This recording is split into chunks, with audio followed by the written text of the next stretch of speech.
Hello, welcome to week two. My name is Andre Mossman, Mr. Mossman. I'm here to share with you guys the study of line, and let's get started with this.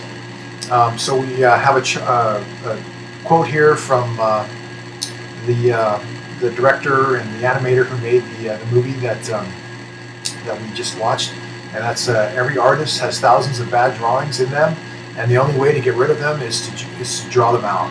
That's from Chuck Jones, very famous animator, known for Bugs Bunny and Wile E. Coyote and all those fun guys. It's an outdated video, I know, but it kind of gives us the information there on the differences in line weight and line and what we can do with lines and what we can do with design. So speaking of lines, this is a drawing from drawing on the right side of the brain book, showing examples of different types of line weight. So the top, the first example there, we have an example of bold lines and really kind of heavy-handed dark lines, and that can be kind of a good choice if you want to outline something and show the emphasis of something, or you want to show weight of something. You maybe make the bottom line of weight to show weight kind of darker. And then we have a second example. This is from a broken line, and this type of sketchy kind of broken lineness is actually you'll see it in animation drawings that will kind of use that loose, sketchy feel to it to kind of generate movement or depict movement in line weight and in line drawings. And the third example is a pretty straightforward, run-of-the-mill, even keel, steady, consistent line weight throughout. And then finally, the fourth example there is a lost line. So we have certain places where there's not even any line at all, but our brain picks up on closing that line where it's kind of broken and not there. So it's a variation in line weight. You'll see variations in line weight in a lot of Illustrator drawings and also pen and ink drawings, where you get that thick to thin line, which keeps things interesting and fun to look at. So the first assignment that I'd like us to do is called Vases and Faces. And it's a fun exercise with this assignment and the other two for the class this week. Same materials, just a number 2 pencil and an 8.5 by 11 sheet of paper. So from Betty Edwards' book again, she has a exercise that is a fun experience where you can see what happens when you kind of shift from an L mode to an R mode. So we have an image here with negative and positive space, and in the positive space we see a base, and in the negative space we see the image of two separate or two profiles. They're the exact same, but they're two profiles. And so this is going to take about 5-10 minutes. I'll talk you through this, but I also have a PDF version of this video so that you can just stop and pause it, stop or just focus on that one image to draw this out. So on the top here, we have the example that we're going to try for those who are right-handed. So if you're right-handed, you want to start drawing the left side of the vase. And if you're, if you're right-handed, you want to start drawing the left hand of your face. This always messes me up. And if you're left-handed, you want to start drawing the right side of the vase. And here's a close-up of those. So I'm going to focus on the right-hand side. So those of us who are right-handed, I'm just going to kind of focus on that. That's on the right side of your screen. And I'll talk you through this. So here are the directions. Please go ahead and start to draw and take your time. If you're right-handed, you want to start drawing the left side.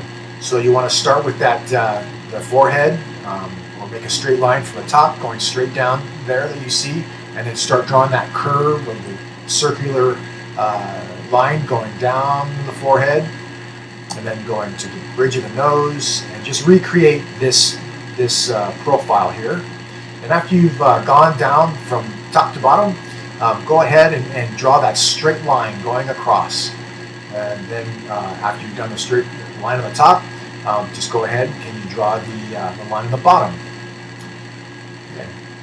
So you can stop this and start working on that from the PDF version, and then come back to this video. And after you come back to this video, I'm going to ask you to do something strange, but I want you to bear with me. I want you to take your pencil and go back over what you just drew. So if you're right-handed, you just drew the left side. So I want you to go exactly where you were and trace over the line that you have drawn already on that left side. And while you do this, what I want you to do is, as you're going down the line, I want you to call out in your mind what part of the face you are going over. So for example, as you're going down the forehead, I want you to think forehead. And then as you're going down to the bridge of the nose, I want you to think of the word nose. And then lower, as you go down to the lips, I want you to think of the word lips. And then as you go down to the chin, I want you to call out in your mind chin. Okay. So again, if you want to stop this and go through that motion and that exercise, please stop this video at this time. And I'm assuming that you've already done that. Now, what I want you to do is to do an exact copy of this on the other side so that it looks like this black and white image here. So go ahead now and just finish drawing the other side of the vase, the empty side of the vase. But it has to be like this. It has to be exactly symmetrical. Try as best as you can. And I'm going to give you a few minutes to do that. And you can pause this or look at the PDF. I'm assuming that you've paused this and you're jumping ahead, and that you're already done doing both sides of the vase. And I want to ask a few questions. Was there any conflict when you did that other side, that empty side? Did you reach any type of point where you felt like you couldn't really, you had to stop? Or was there any confusion or even frustration?